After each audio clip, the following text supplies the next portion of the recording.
Yo, what's up, everybody? This is me. I'm still up in Maine. Today, I did a emergency discussion with my homie Josh Blake.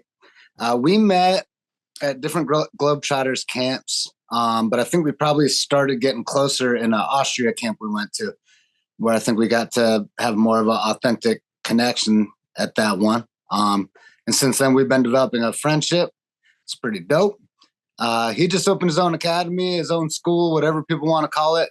Um, and we're going to talk about what that's like, what our experience have been, things to do, things not to do, what's cool about it, what sucks about it.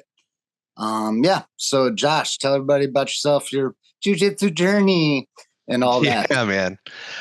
So I actually started training actually during the pandemic. Texas was, not really following the rest of the country. They shut down for about 2.5 weeks, and then they were like, "Yeah, we're done with that." So I started at Carlos Machado HQ in Dallas. My first instructor's name was Johnny Rodriguez, and big Mexican dude, super strong, like built like me, just big guy. So I picked up a lot from him. I trained like an absolute nut bar. The whole first year and a half of jujitsu, I was training 10 times a week. I actually bought him out for the whole year. I was doing privates like 3 times a week, going to training twice a day. Like it was crazy. But after that, I kind of moved around a lot, moved back up to Kansas City for a bit, trained with my old professor, Alex Martinez. He was awesome. He was actually from a different Machado lineage. So we trained under Carlos, obviously, down in Texas. And then his instructor actually used to be Higa Machado's like assistant, like way back in the day. His name's Bill Hoskins. He's out in Colorado, and Alex had just moved to Belton, started a gym. I started in there. There were many times when it was just me and him. I actually learned a lot about starting a gym and like getting people in from Alex. Trained there, got my blue belt, and then a lot of life happened. My dad got really sick, almost died, so I moved to Arkansas to help take care of him. And then when he got healthy, I didn't have anything to do, and that's when I went on that big Europe trip. And that's when we really hung out in Austria. And actually, you changed that whole trip because life was pretty crappy then, and I was pretty like in my feels and kind of a sad sack and very myopic. And I remember you were literally like, we were sitting there one day, and you're like, "Man, stop being so negative." And I was like, I did at first. I was like, "Oh, I didn't think I was being negative," and then I really thought about it, and I was like, "Wow, I am being negative." And the whole rest of that trip, I was just like, "Okay, don't be negative. No matter what bad happens, just take it on the chin and just try and have a good time." And it actually changed my entire trip. I had a blast, and there was a lot of very bad things that happened because you know how travel goes, like Airbnbs. Like, oh man, when I was in short story, when I was in England, I had booked a stay on like one of those canal boats because I was like, oh, this will be cool. It was the winter. Didn't think that one out. The boat had no power other than solar, and he like said it had like an energy bank and that the lights would work. They were like those little tiny circle lights that you just stick on with 3M tape. So there was like no light. I got in at like midnight because my flight was late. I had to go over another boat to get to this boat. And these boats are like tiny. I'm a big guy. So I stepped on that first boat and the whole boat tilts in. And I was like, whoa, almost fell in the Thames. Ended up getting my bags over, getting in there. There was no heat. He had like a tiny wood stove, no wood. There's a little ethanol stove that took me forever to get lit. Surprisingly, I was like, ethanol, that should like light up like crazy. It didn't. It didn't stay very warm. It was super, super cold. And I like the cold. So if I'm cold, it's like freezing. Ended up just saying, all right, screw this. The next morning I canceled it. I just went to a hotel for a few days. And then I popped up to see Giles. I think you know Giles. Or no, I went up to Chris's gym actually. That's where I went first. I went up to Stafford and stayed in Stafford. But yeah, ended up coming back. Our friend Josh Janis, I had talked to him about opening a gym and asked him if he would be the overarching promotion black belt for me and kind of, be my mentor in the whole process. And he said yes, surprised the absolute crap out of me at that Milwaukee camp and gave me my purple belt when I had food poisoning, which was fun. And I was like, when he said my name, when he started going into that speech, I really thought he was about to like promote Nick or Allen, and I was like, okay, this is cool. I can't wait to see this. This is gonna be great. And he said my name, and I was like, wait, what? Me? I was like, I'm not a purple belt. What are you talking about? And then he was, he gave me my purple belt. Came back home and started planning. And it took a lot, man. I did not realize how insane opening a gym is. I thought it was just like, oh yeah, I'll buy some mats, get a location. This will be easy. It's not. It's not at all. Real Yeah, quick, jump in. because I want to jump into this too, but there's something I've been wanting to say is how cool is it that you're saying this thing about at Austria camp when you were going through it all and you were in your fields and you were able. How cool is it that I could say something like that and you just be like, it's not judgment, it's not telling you what to do. It was really like I think you could tell that it was like, coming from a place of I want you to feel better. So which I think of why it worked. And then just fast forward to Arizona camp when I'm in the middle of a fucking nervous breakdown and fucking shit's all crazy and I'm super negative and we're sitting on the couch and you look at me and you're like, hey man, maybe don't be so negative, right? Like it just comes right back around. Like that's what we got to do for each other, right? Like, 100%, man. And that's something I love about the whole community at Globetrotters, is like there's so many cool people and so many people that have such different backgrounds and different like ways of viewing the world, and like little nuggets of knowledge just get dropped, not even just in jiu-jitsu, but like about life, relationships, like everything. I've learned so much from the people in Globetrotters. It's crazy. And like I knew when you said it wasn't coming from a bad place, because like you joke a lot, but you're never like mean. Like you're not just mean to people for no reason. Like I'm sure you can be mean if somebody gives you a reason, but you're a really nice guy most of the time. Like your jokes and positive vibes, like basically all the time. It's always a good time. And so yeah, I mean, it was like I like really sat and thought about it, and I was like, well, Josh wouldn't say that unless I was like actually being negative. And I was like, man, I am being negative, and I shouldn't just like be like, oh well, this sucks and this sucks and this sucks. Like, yeah, it sucks, but I don't need to say that. Like I could just get through it and be happy about what I am doing. Because I mean, I'm in Europe. How many people get to go to Europe for 6 months? You know what I mean? yeah. Like if it wasn't for the fact that I work fully remote and I was able to, I had the time, all my stuff was already in storage. It's like I might as well, go train. I was kind of inspired a little bit by Christian and his book and, just that whole thing. I was like, yeah, this will be cool. I'll go to Europe. I'll see a bunch of cool places. I'll train at a bunch of cool places. Learned how to snowboard ish. Fell a bunch when we were in Austria. It was like, yeah, I don't want to do this anymore. Took a bunch of naps. I maxed out the nap counter at the camp. Yeah. I have like 17 naps. Learned how to surf in Portugal. Like how many people get to say like, oh yeah, I just like went to Europe for 6 months, learned how to surf in Portugal.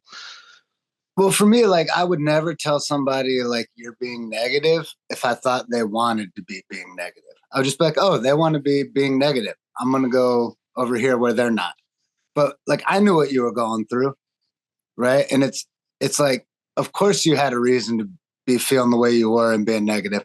But to me, it's like, well, I mean, it doesn't do him any good to argue for this limitation, and he ends up having a shitty camp. Like 100%. It wasn't bothering. Honestly, the other people's negativity doesn't bother me. What bothers me is seeing the hurt it's causing them. Yeah.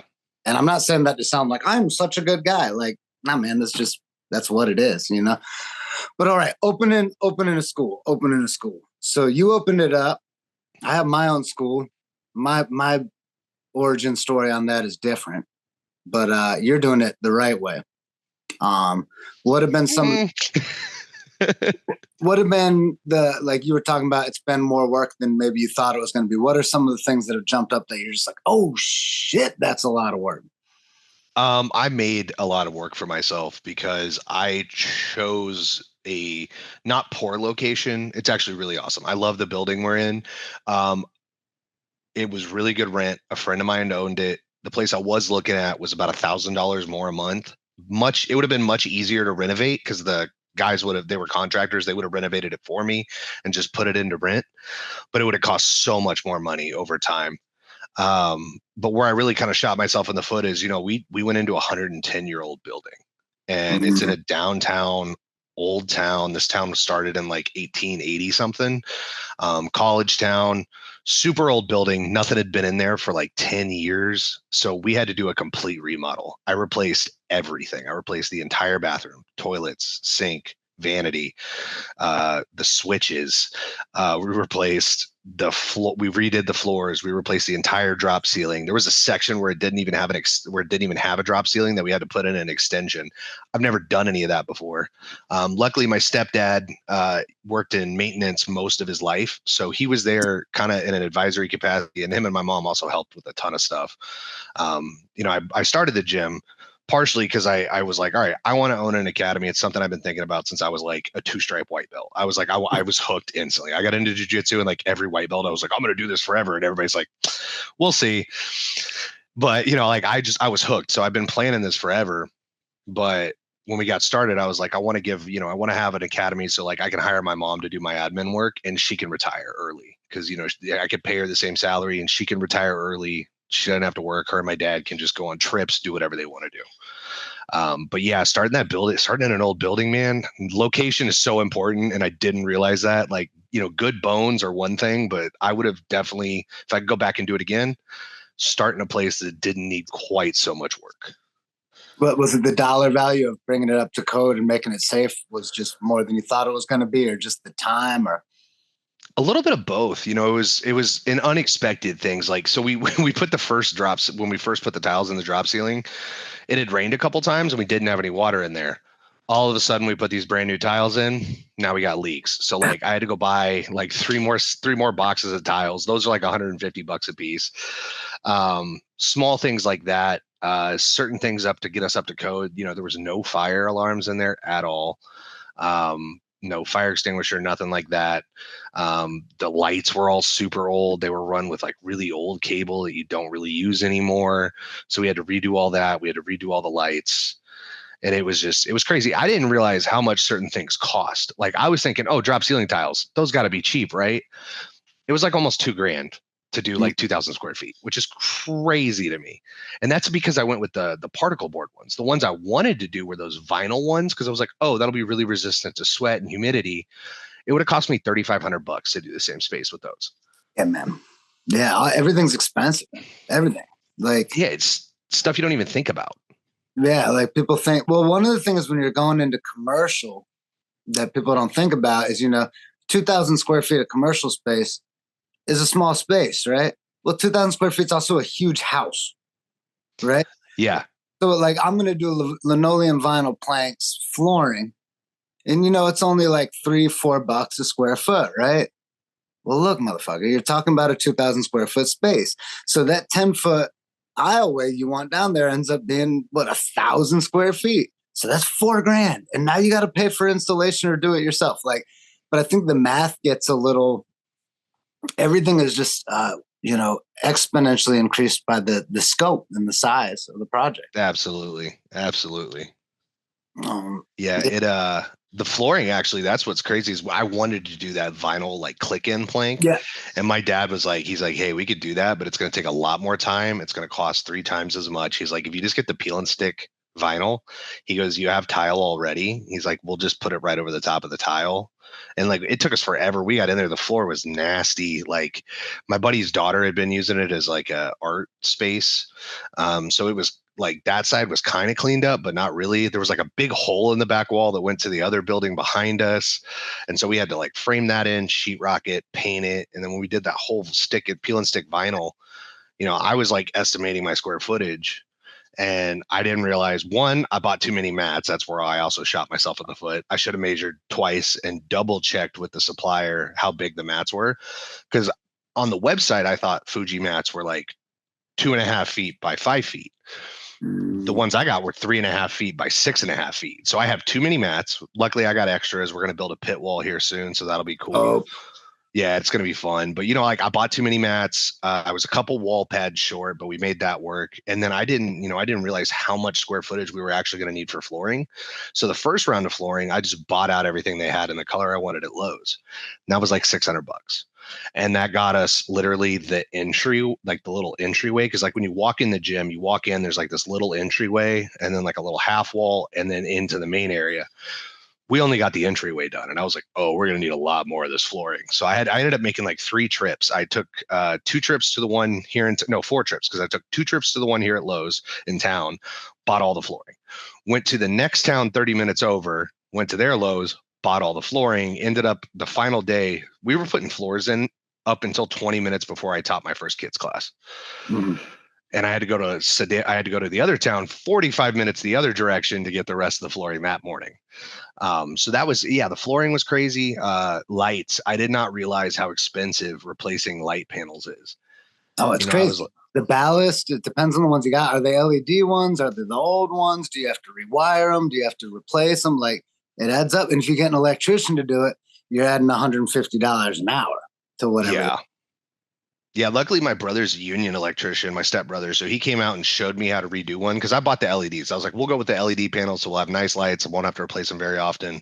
This will be cool.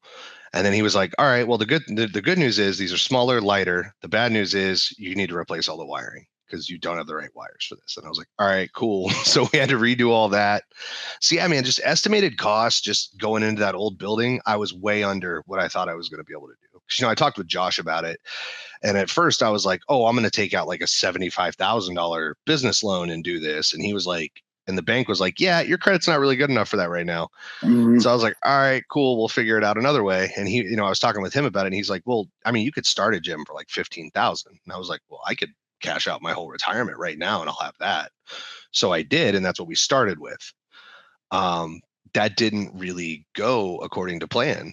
Yeah. So I ended up actually taking a little bit of the money and going and winning the rest in a poker game. You can, and like to Josh, like, and this is the thing, like, I know Josh's gym, right? And in that building, with the way it was already built out, Mm-hmm. with the everything being reasonably new, the way the HVAC is. I don't think he has air conditioning, right? But he had, the heat was already done. The drop ceilings were already in, I think. If all you have to do is buy mats and put them down, well, yeah, 15,000. But I tell people all the time, especially if you're having a space that you're gonna have to do work on, and I'm on the conservative. I'm the least conservative person I know socially, and the most conservative person I know in business. When I'm doing these things, like I'm working on this project with Matt, I go through everything.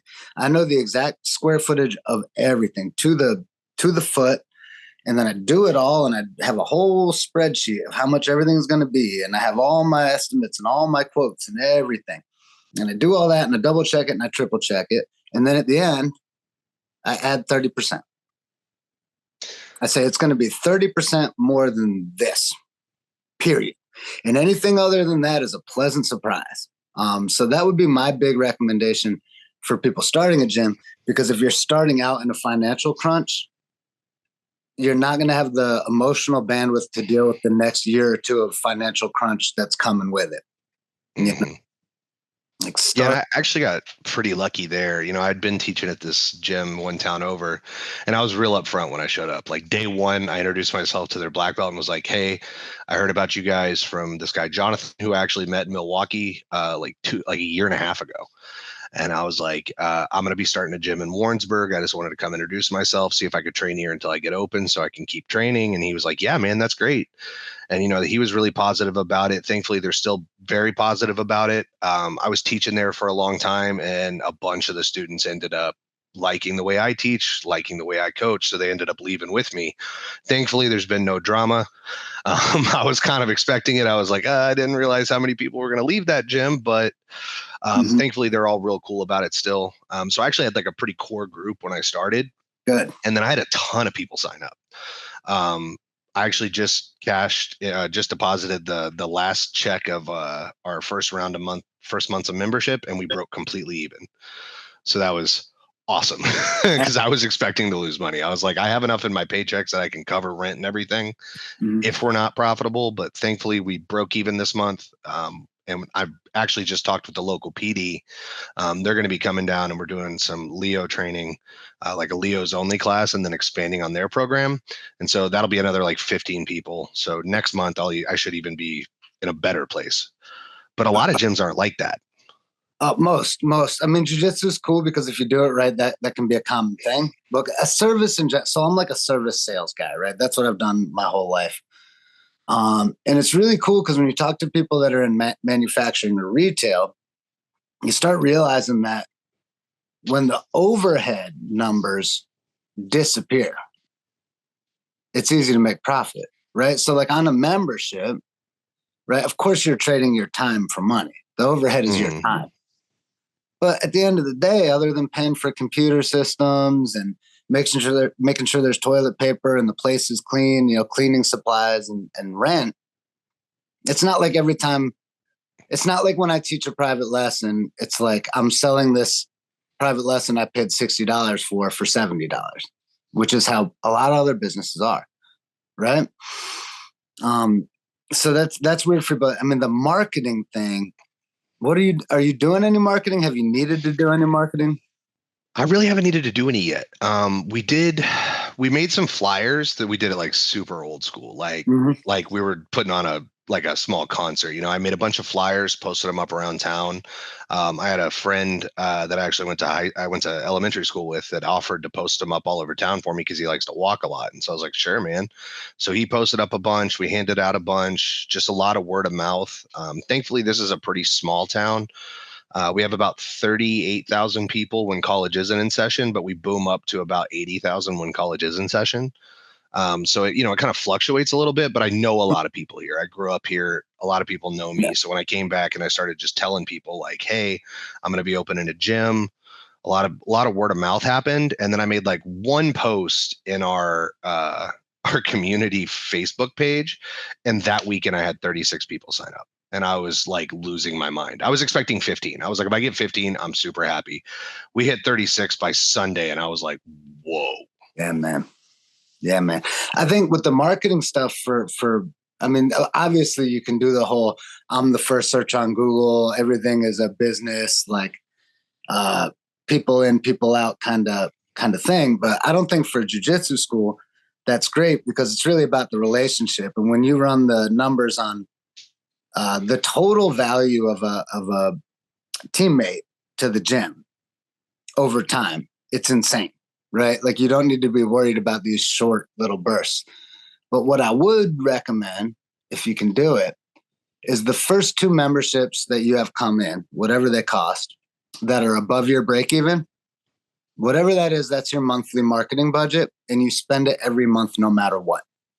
Like you find ways to spend it, even if they're not great ways to spend it. Because if you think about it, those same two memberships, those same two members, you're just saying, oh, they're paying for all my marketing. And as long as they average creating more than two new memberships, then it's a positive. Right? That's really smart.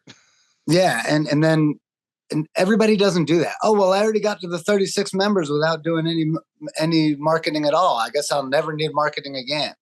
Well, what if you do some marketing and now it's 75? Yeah. Right. And it doesn't have to be crazy marketing, right? Like it's mostly word of mouth and it's mostly referrals and it's mostly all that. But like what I try to do, and right now I can't because like after the hurricane up here, it's like I just gotta make enough money to pay my shit. But yeah, man, if you just have $200-$300 a month and you're just like, all right, I guess I'm doing a Google ad with a $300 limit on it this much, or like I guess I'm printing up $300 worth of like paper flyers to go hang around like the tab tear, right? Mm-hmm. And you can make it look super nice because I always say the other thing that people forget in service sales, especially in jiu-jitsu schools, I see it all the time, is like at my gym, my thing is high quality jiu-jitsu that's fun and community oriented, right?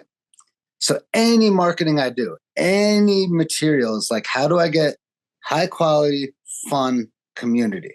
How do I make the thing say that? So like all my marketing materials that are paper are like cardstock, glossy, nice as shit, high quality. Mm-hmm. And they have pictures of fun shit on them, right? And the text is about community, So yeah, if you do videos or whatever, just make sure, I've seen too many gyms that are like family gyms wanting kids classes, and then I turn on their video and it's like, it's a fucking killer. And I'm like, hey man, where's your mission statement, bro? It's not, this isn't it, right? But that would be all my marketing advice total.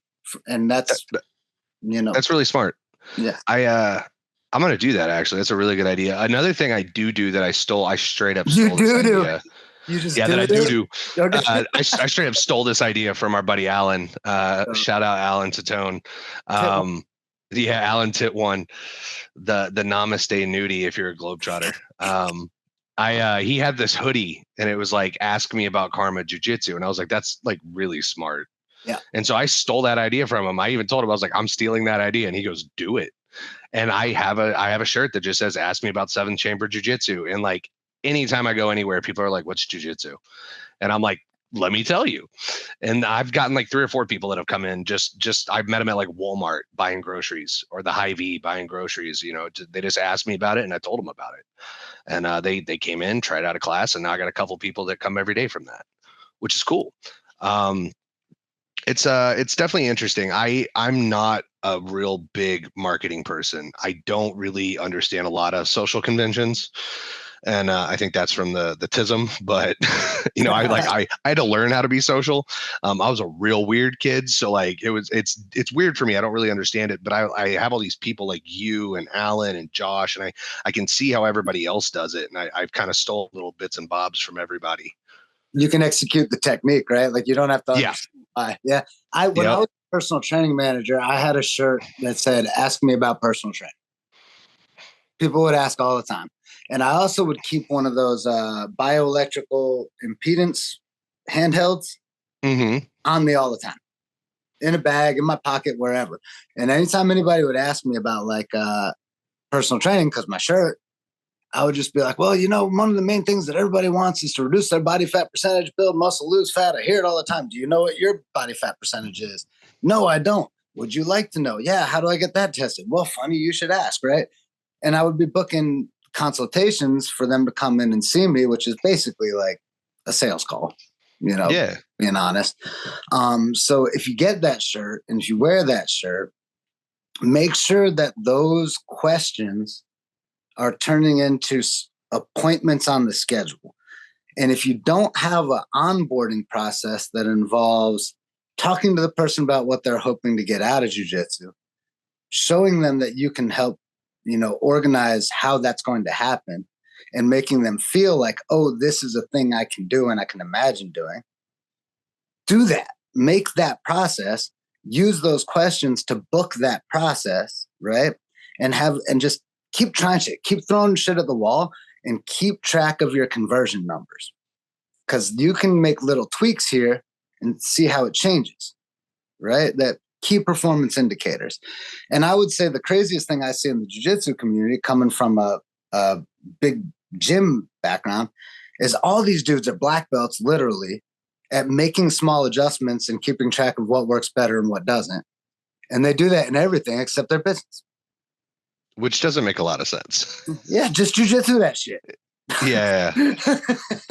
That's actually something I was talking with Alan when we were in Milwaukee last, and I was like asking him for marketing advice because he's great at marketing. Like that dude's just so good at marketing, and he was like, just do everything. He's like, if you have an idea, do it, see how it works. He's like, and don't spend too much time on stuff because he's like, you'll spend an hour coming up with this thing that you think is a great idea, and it'll flop, and then you'll come up with something in 5 minutes that's going to go viral. Mm-hmm. And so I've been kind of doing that, just trying to. I do my regular community posts. Something that was a huge hit, I made stickers, and like I made these little stickers, and it's literally just the logo. Yes. And I'm already out of these. I had like 300 of them, and people are like, I'm just like handing them out, and people are like coming in and they're like, hey, I saw your sticker on this thing, and I just wanted to come see what this was. And I'm like, awesome, welcome to the gym. When do you want to try class? Like, let's get you in a class. And thankfully, that's another thing. Well, we'll go into that later. But yeah, it's just it's those small ideas that really have hit for me. and just kind of trying to pull different ideas from different people. And I've really been paying a lot more attention to the way other gyms do marketing. So like I've looked at a lot of different gyms' websites because I'm in the process of building our actual website. Um, I wanted to wait till we were like fully done with the remodel so I could get pictures of the gym and everything to put up. Thankfully, I have a friend that's a photographer, so he's going to come in and do a whole photo shoot for me. And I've already got the rough bare bones of the website built. And I've built like a million websites because I work in tech. Like I've done that all the time. I know how to do websites for literally almost free. Like you pay for the domain and that can host the whole thing for free on GitHub pages. It's super easy. Well, I know I'm calling you at some point because I'm sick of paying for Squarespace. Oh yeah, don't do that. Don't do that. I'll show you how to set it up. If it's just a static website, like it doesn't have like a lot of interaction buttons or anything, like it's literally just a static web page, you can host the thing for free on GitHub pages. Then it'll link straight to your domain, like www. What is the name of your new gym anyway? I don't even think I asked you. Is it Mindweaver? Mindweaver, yeah. So it's the same gym, but I've been talking about making that. So I just named, okay. Brief history. Is your website on your sticker before I forget? It's not, and I should have put it on there, but I just didn't have the website built, and so I was like, I'll just make the sticker. Imagine how many people are coming in just seeing the sticker. Now imagine how many people would have just hit the website. Email. Yeah, like it's just So when you get it, make sure you don't forget that. But anyway, if I give you unsolicited advice, remember that it's not just for you; it's for all the people listening too. So I'm not I'm not trying to be like condescending. I'm just trying to make sure. No.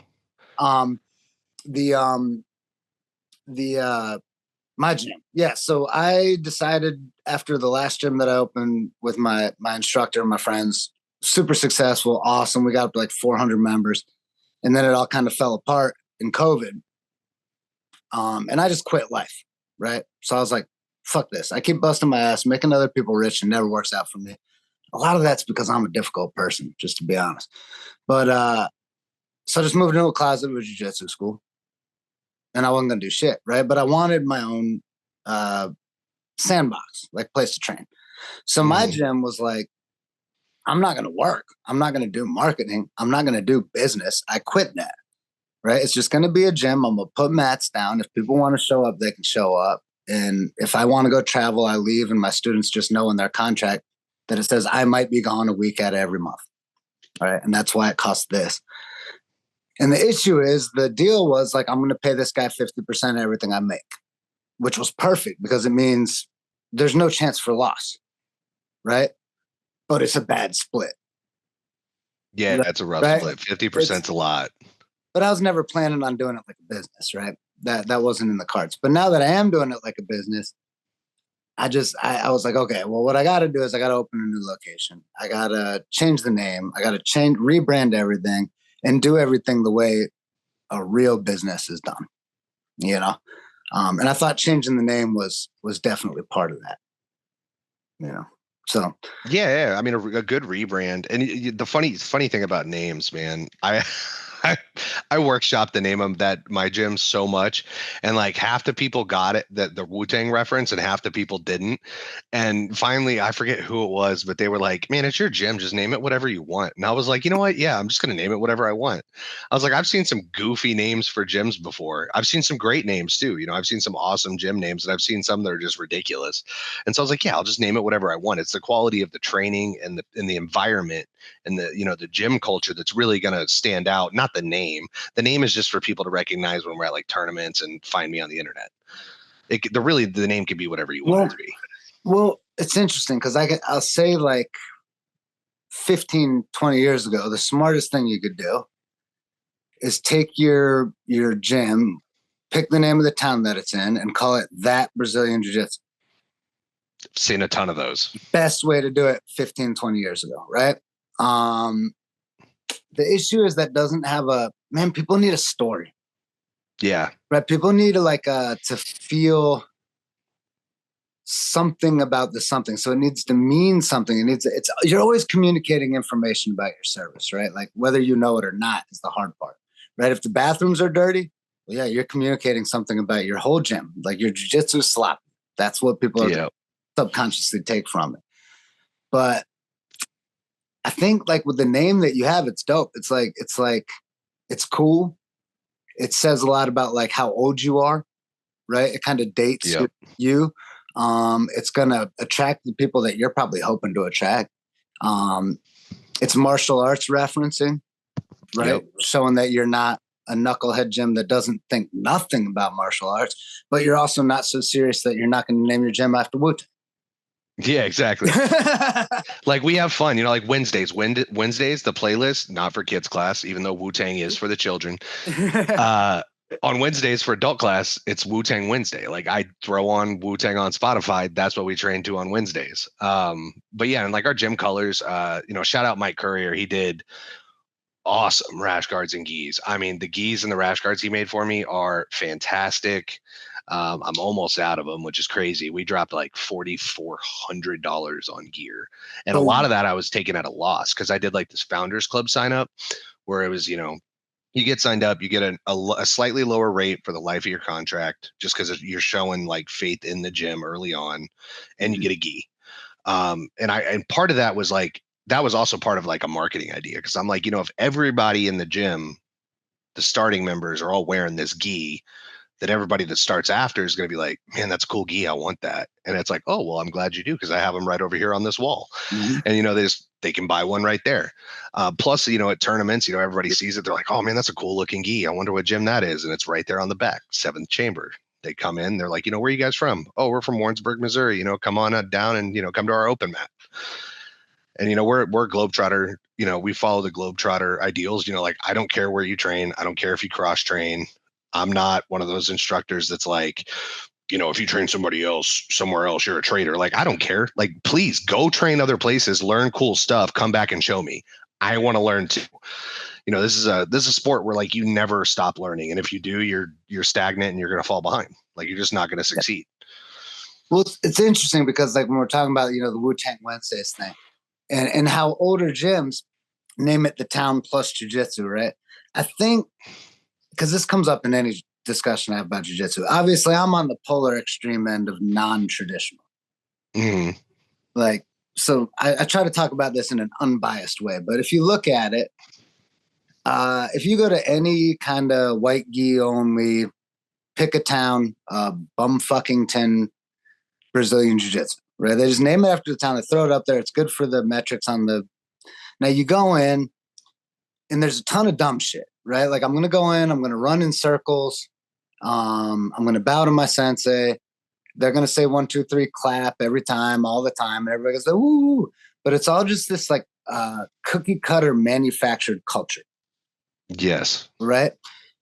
And I feel like jiu-jitsu is not that, right? It's very more like Jeet Kune Do. Like if it works, it's jiu-jitsu, right? So like one thing like Wu-Tang Wednesdays does more to build an environment of respect and culture in your gym than 100 million make-believe traditions that you're copying from like, the Gracies. Yeah. Yeah. Like people actually respect each other. We don't need to bow. I like you. Exactly. Like I don't need to turn to the wall to tie my belt. Like, I don't even understand where that even came from or how that could be perceived as disrespectful. Like that blows my mind. I can tell you where it comes from. Actually, it comes. Oh, please do. It comes from if you accidentally injure your opponent in classic martial arts, right? So if I like kick you in the nuts in Taekwondo by accident and you're hurt, you will be suffering. And the respectful thing for me to do is not to go up to you and be like, oh, are you okay? Because that's making you weak. And also not to gloat because that's me being an asshole. The respectful thing to do is turn around.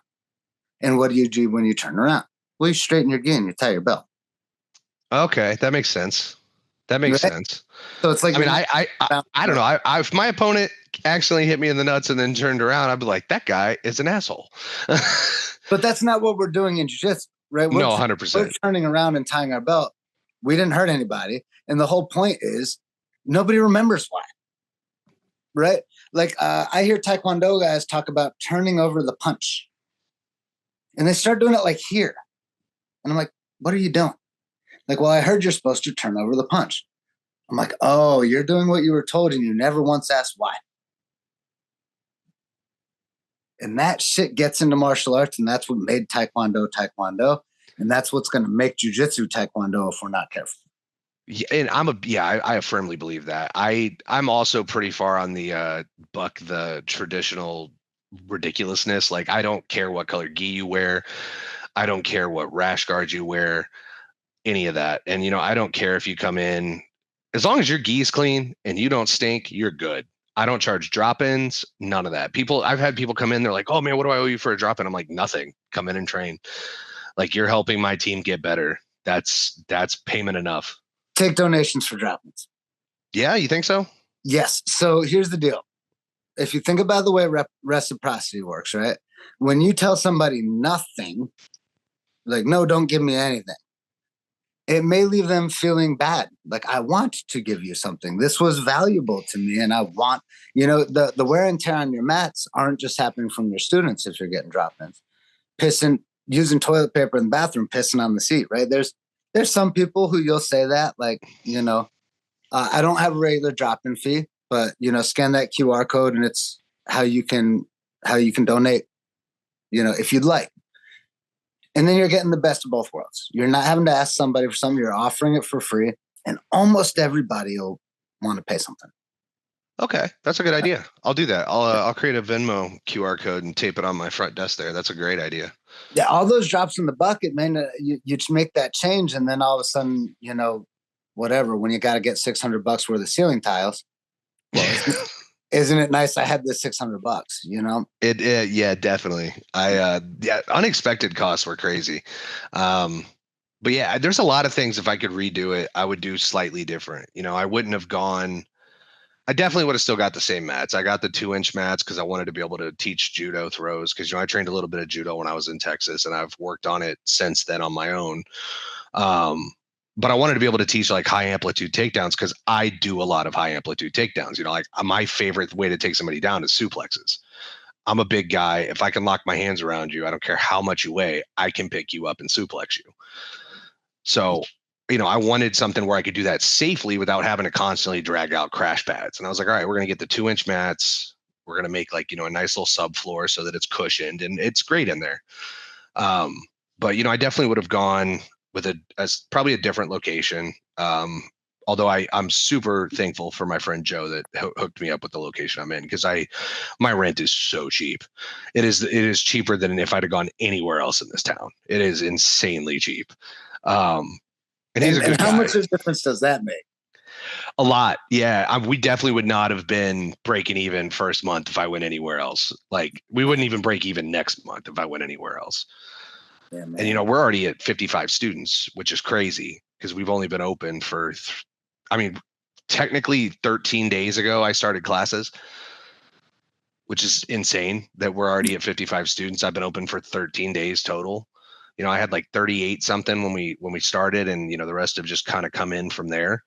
But yeah, I probably would have gone with a slightly different location. I tried not to compromise either. That was the thing. I wish I would have compromised more. I had this vision in my head. After did you ever go to Impact, Mike's gym, Careers Gym? I've seen it. I've never been. So I walked in there the first time and I was like, this is what a jiu-jitsu gym should look like. I was like, This place looks awesome.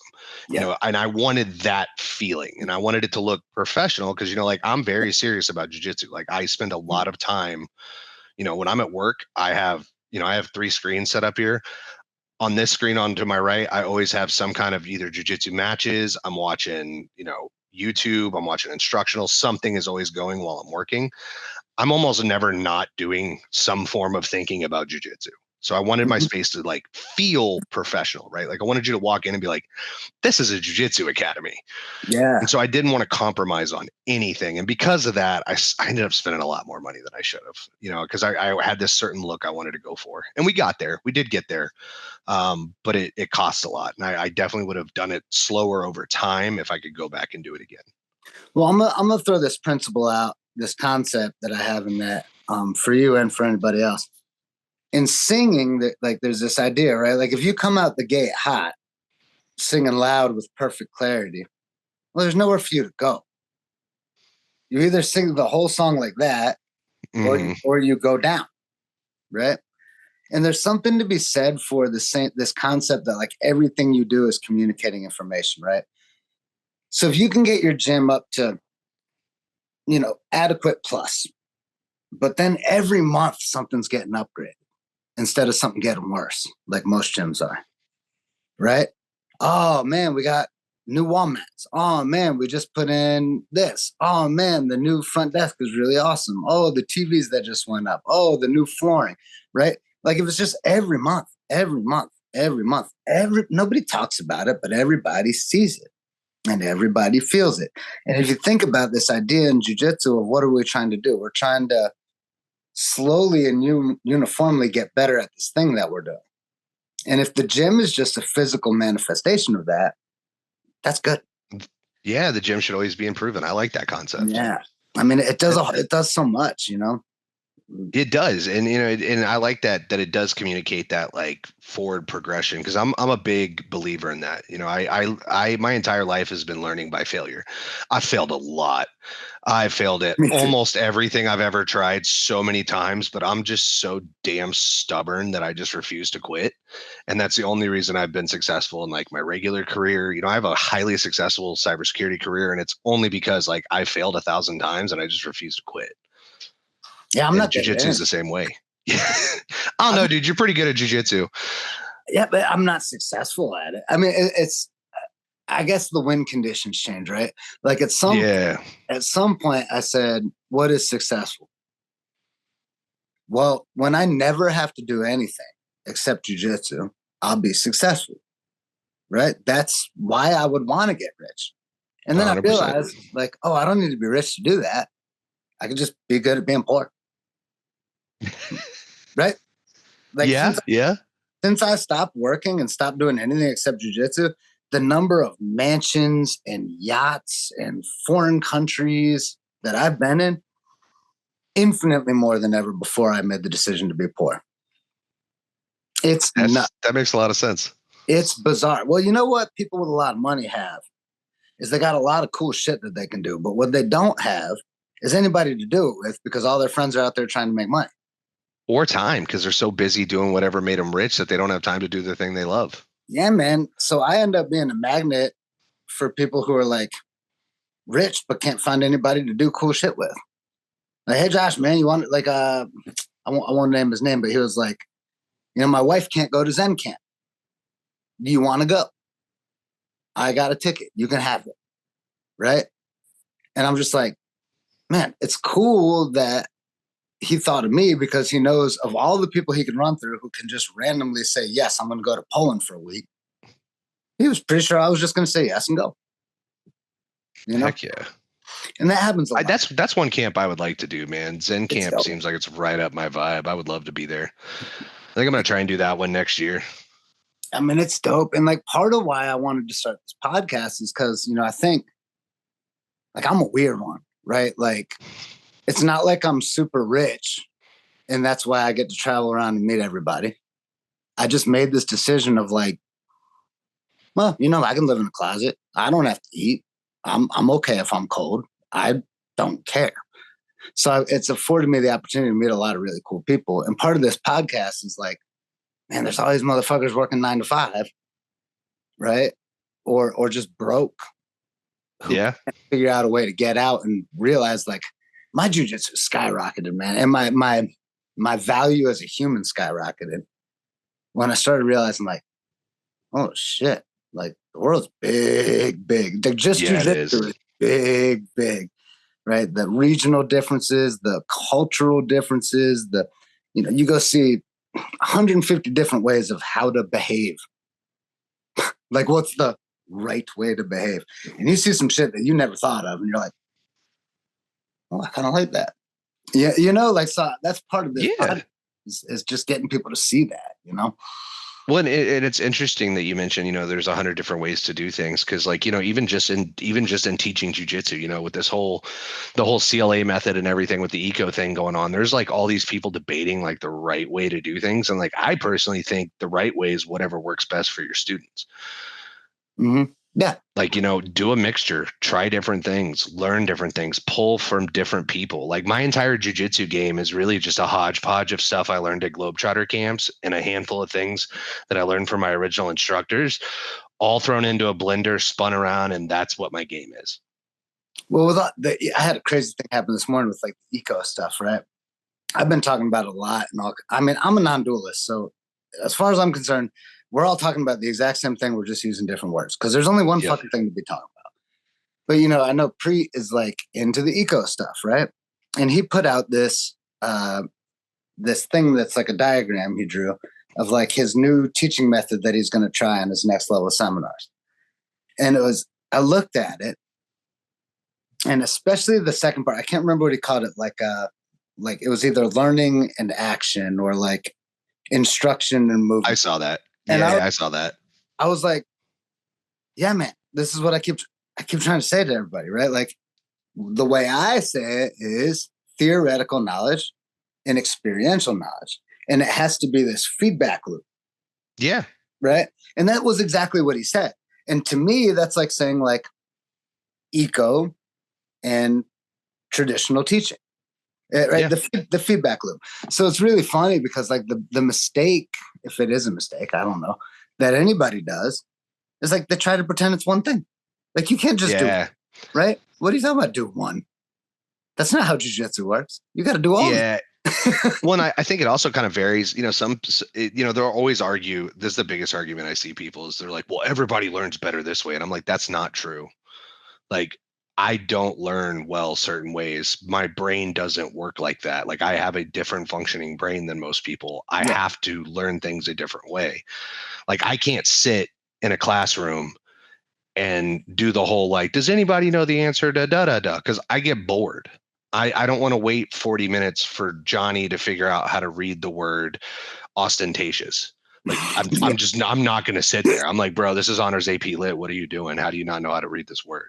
Yeah. Like I could read that word when I was like 7. Like, what are you doing? Yeah. Like I get bored and then you lost me. And once I'm lost, I'm off in la la land thinking about like, what am I going to eat for lunch? What am I going to do tomorrow? Like I'm not paying attention and I'm not learning. So how old were you when you found out you had ADHD? I was like 7 when I found out I had ADHD. And then it wasn't until I was like 29 when I found out I actually have autism. Like, I actually finally went and got tested during COVID. I did a telehealth appointment with the VA with my my therapist, and like she gave me the whole battery of tests, and she was like, "You have ASD level 1," and I was like, "That makes a lot of sense." Now, do you also have ADHD, or was it? I do. Yeah, I have both. Yeah. I was 41 when I found out I had ADHD. Whoa. I just got medicated like 5 months ago. That is crazy. And my whole life has changed, right? Like I'm buying a house. So you were just living life on the edge the entire time. I thought that's what everybody was doing. That's wild. I actually, you know what's crazy is I don't even take meds. I quit taking ADHD meds when I was like 26 because it was messing with my anxiety. And I've actually found for me the best way to control the ADHD is I call it hyper threading, like you do with a computer. I multitask. If I have a secondary, like some kind of secondary sensory input while I'm doing a task, it's easier for me to focus. So like music, colors too. Colors play a big factor. Like I have a wall in my office that's just blue because it has like a calming effect on me. And it helps me focus. And then, just doing things like that. And sometimes with diet, like whenever I'm keto or I'm in any kind of like keto mode where I'm not burning sugar, for some reason, my brain chemistry just locks in and it feels like I'm on Adderall, but I'm not. But I can focus like I'm on Adderall. Well, it's crazy because you said the thing about like multitasking, right? Mm-hmm. So like I've been self-medicating my whole life. Like now that I'm learning about it, right? Like I drink a ton of coffee. I've always used nicotine, right? Like all these stimulants. I remember my boss used to get mad because my computer is like, double monitor. And I got all the KPIs and the spreadsheets and all my work over here. And I got one of those like idle games where dudes are just scoring points where I barely have to pay attention to it. He's like, you can't play video games while you're working. And I'm like, hey, man, I literally work better. Yeah. And I can't explain to you why. I don't know. I just realized that I work better when this is here. If I just look at this, eventually my brain just shuts off. And then 2 hours later, I'm like, what was I doing? 100%. And you're pre-splitting your focus. So instead of waiting for your brain to do it and then focusing on something that's not productive and that'll completely derail you, you're already splitting your focus, and that like kind of tricks the brain when you have ADHD into a, Mhm. well, at least for most people I've talked to, it splits that focus already. So you don't have that, secondary, tangent that you end up going off on. And then you're like, oh, well, I just read 42 Wikipedia pages and I know everything about like the War of 1842. Well, your brain is so crazy with executive function, right? It's like I was providing stimulation for my brain Mm-hmm. so that I could do this thing I didn't want to do. The crazy thing is, I always just assumed that I was a selfish, shitty, undisciplined person, right? Because people would be like, you only do things you want to do. You only concentrate on the things that you're interested in. And come to find out, yeah, motherfucker, that's how my brain works. Yeah. Like there was no, that wasn't me being an asshole. Like I literally can't focus on things that don't interest me. 100%. And I have crazy ADHD. And anybody who knows me is like, yeah, motherfucker, you didn't know that? And I'm like, no, I thought like I'm pushing this giant boulder up a mountain, right?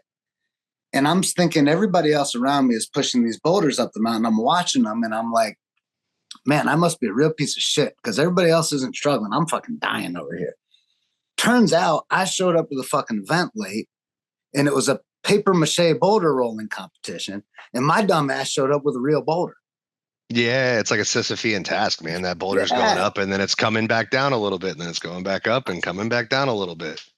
So realizing that I was dealing with a disability that other people didn't have was like fucking crazy to me. I'm like, how the fuck, dude? Like, I got like a almost genius level IQ. I'm strong as shit, right? I'm talented. I make friends easily. I have good social skills, except the ones that ADHD messed up, the impulsivity and stuff. But I'm like, how come every fucking body? Like, I know absolutely idiotic, shitty, low integrity people, and they're fucking killing it, and I'm just fucking lagging behind. Yeah, no, it sucks when you're a kid, and even, I mean, dude, I can't even believe you went that long without finding out, because that had to be rough. Because I mean, I went through it, even as a kid, just having it, like it's hard, and everything is harder. Like paying attention in school is harder, everyday tasks are harder, remembering to do your laundry is harder. Like just basic functions are so much more difficult when you like lack that executive like ability to like order your tasking and stay on track. Like if you can't do that, like everything in life is so much harder. Well, how did I deal with it? Easy. I dropped out of school in 8th grade. Right? I'm getting Double or triple dropout. I dropped out of high school, joined the army, and I dropped out of college twice. yeah. I dropped out It of just I dropped out of I guess I never really went to high school. I went back for like a week and then left again, and then went to college, left, went to college, left. Yeah. But the whole fucking thing was, oh, I'm just not going to do things that I can't do consistently. So yeah. fast forward to 41, right? I don't have a real job. I work for myself. I barely make any money, right? I don't have an education. I don't.